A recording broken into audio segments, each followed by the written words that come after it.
Hey everybody. Hello. Where's Boosie? Hello. Say hi, mamas.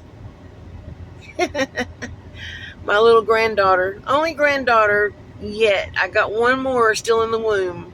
Expecting in September, I believe. But you guys know me. This is Dayna, my second born daughter, and my little granddaughter, Leva V. Hello. Well, she was screaming when I said that, but her name is Leva V. It's Hebrew and it means heart of my father or something like that. Yeah, heart of my heavenly father. Heart of my heavenly father. I thought it was gorgeous. First time they told me about it, I was like, yes, name her that.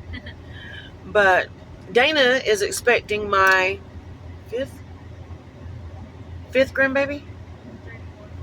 Wait, 1, 2, 3, 4. Yeah, Fifth grandbaby. And we're out running errands today, and I've been wanting to make another video about the situation, to go a little more in depth with the situation with the property. I wonder if that's making a roaring sound that I had the air conditioning on the whole time. Probably. Hopefully not. Hopefully not. But if it is, guys, I'm sorry. It's still going up. But, say hi. Cute. What a doll. But, Not camera shy, are you? no, she loves the camera. Is that what you think, Boosie? So that's her opinion on it. But anyway, so remember I was saying in previous videos that my kids, meaning Dayna and her husband, bought 45 acres in Sneedville, Tennessee. Built the cabin. My son-in-law, so proud of him. He's done so much work on the property. Built the cabin by himself. They've done a lot to the property. And then I came out of the truck right before this one right here was born. I just want to be a part of my grandchildren's lives, so I didn't want to be on the road and seeing them 3 times a year. So, I lost my last cleaning job. The economy's so bad, people just can't afford to pay me anything right now. So I'm on the hunt for temporary work until something else pans out. There is a couple of seasonal opportunities that I'm looking at in Alaska, where I'll work 4 months and would make enough money to not have to work the remaining 8 months of the year. So I'm praying about that. Hopefully it'll work out. But the kids, I said, maybe we're listing the property, maybe we're not. And then I said, oh yeah, we're definitely listing the property.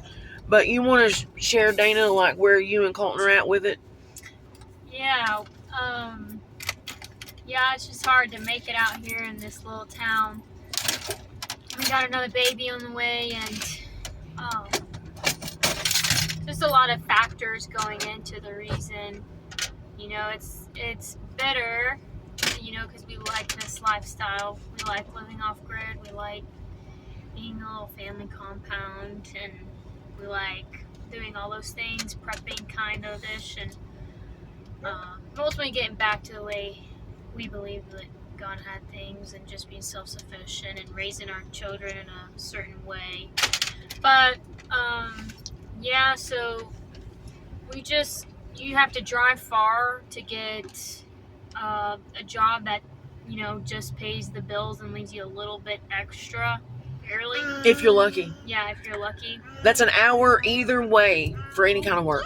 Yeah, you gotta factor in gas and wear and tear on your vehicle and all that stuff. So, and then if you work in town, you're only making max $10 an hour. So we've come to a point where we've tried to do businesses. We've tried to come up with businesses, tried to make money from the land, and it just hasn't happened. So, well, you have to have money to make money is the saying, I guess. Yeah.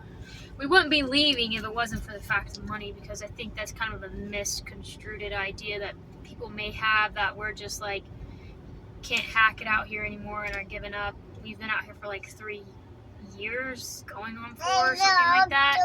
It's not about the lifestyle, it's money. If we had a way in one of those avenues of making money worked, we would not be leaving, because Colton would continue to be able to build, add little cabins to make it bigger for how many children we have, and better the property. But I think that's the hardest thing.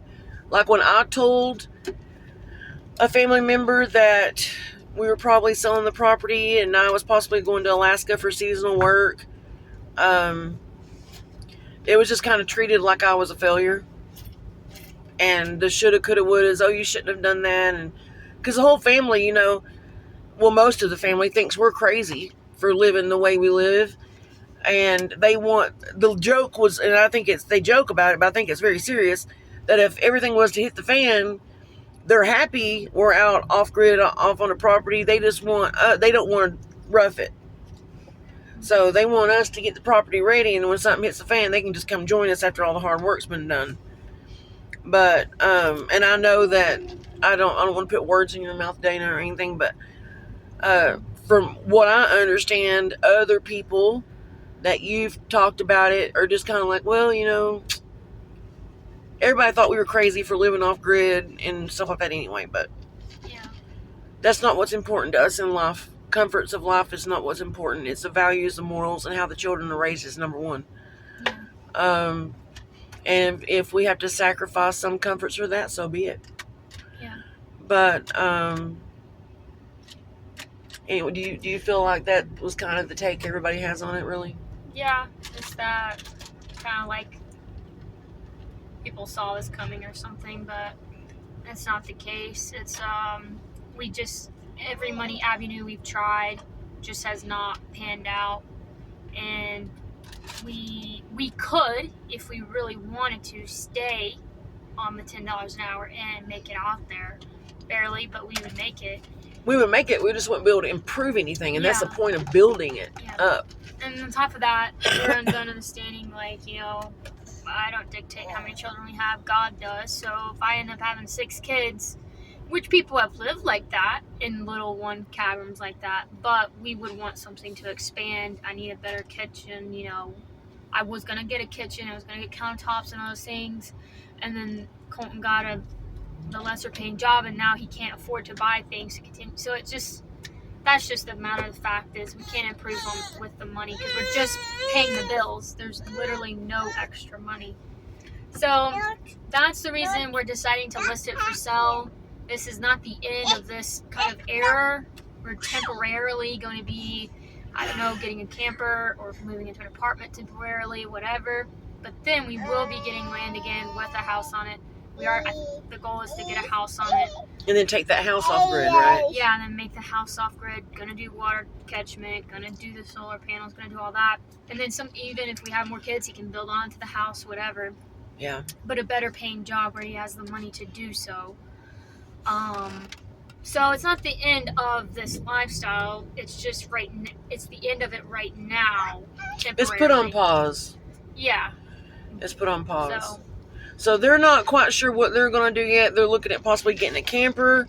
I'm thinking, because I've got kids all over the United States and I can't seem to get them all to agree on one central location, I'm probably going to be looking to do seasonal work. I'm getting older. I don't like a 9-to-5 job, but I can do anything for 4 months, especially if it means I have 8 months out of the year of complete freedom. So since I'm not the 9-to-5 type, I like working for myself. I like working outside. I like doing other things. I like making my own schedule.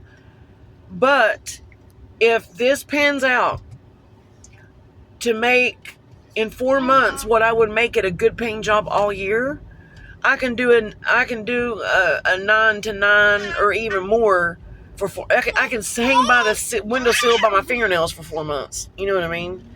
So I can do anything for 4 months, especially if it gives me freedom the rest of the year. And I'm thinking probably I'm going to be looking at, I'm really heartbroken about not being close to Dayna anymore. But I want to figure out a way to be around all my children. So I'm thinking I'm going to go do that seasonal work, invest in a travel van. I love living on the road. It doesn't bother me one bit. A travel van that's big enough for me and the pups. And just traveling from Tennessee to South Dakota to Arizona and wherever my kids are, And then I can also keep traveling and go and see things I want to do, take the grandbabies on trips, and even take my kids on trips.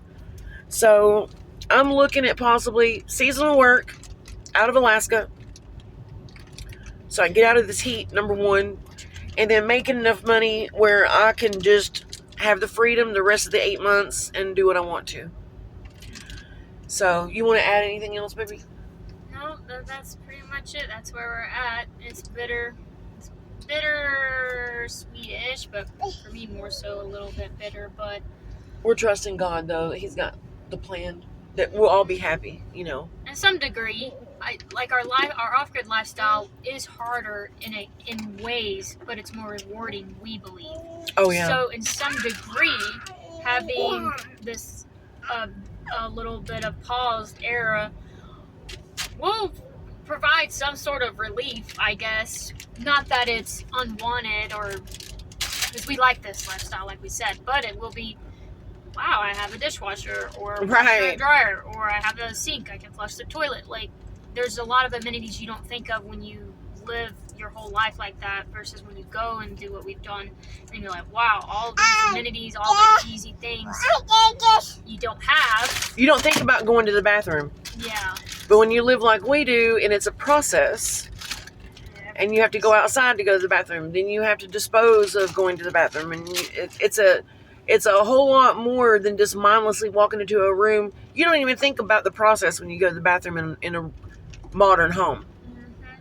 You know, or like washing dishes. We have to go turn the generator on, turn the pump on, get the water running. We can't have anything. Yeah. Pump. You got to turn the AC off while you've got the pump on because it will overload the system. It's a lot. Then go back out, go turn the pump off, then come back in. Oh, you got another dish, something else, go back in. Yeah. It's a whole ordeal. So there will be some sort of like. And that's not while we're leaving. We can deal with that. No, like I said, it can be harder in a sense, but it's worth it and rewarding to us. But in some sense, it'll be nice, especially when I have another newborn. Because we don't have it completely done right now at the property, that also makes it on top of that a little bit harder than if we just had to do all those things. Because I don't have countertop, don't have those things. If I did, hence we had the money, it wouldn't be a big deal. So, but with this newborn coming, which we don't want. Our goal is we don't want to be in an apartment or whatever for long at all. We want to go back to being remote. I don't want neighbors. I like being able to walk around naked. We like going out and seeing bears in the yard. Yeah, like happened yesterday. Yeah. Dayna was outside getting something out of the car yesterday, and she came in. She goes, "There's a bear in the yard." Yeah. And we have, I think, at least 2 juvenile bears. They're pretty good size though. But we have regular visitors from the bears, and I love it. We have a mile-long, pretty rough driveway that goes back to the property. And it's like a wildlife adventure every time you come or go in the property. It's always the turkeys and their babies. And I filmed a skunk with 2 of her babies the other day. I seen a bald eagle the other day. Deer. I had a fawn come through, walk right in front of my camper before I got the cabin. It's just beautiful. I love being out there. I love nature, and I don't know how anybody wouldn't, honestly. But we're so used to modern society and having things convenient and having things easy for us. We're okay to work harder to have a more natural and free. Freedom is key. Freedom is the key for me. That's why I like living in the bush. I like living like that. It's free. But we're not free yet. We got to figure something financially out to be truly free. So, be praying for us.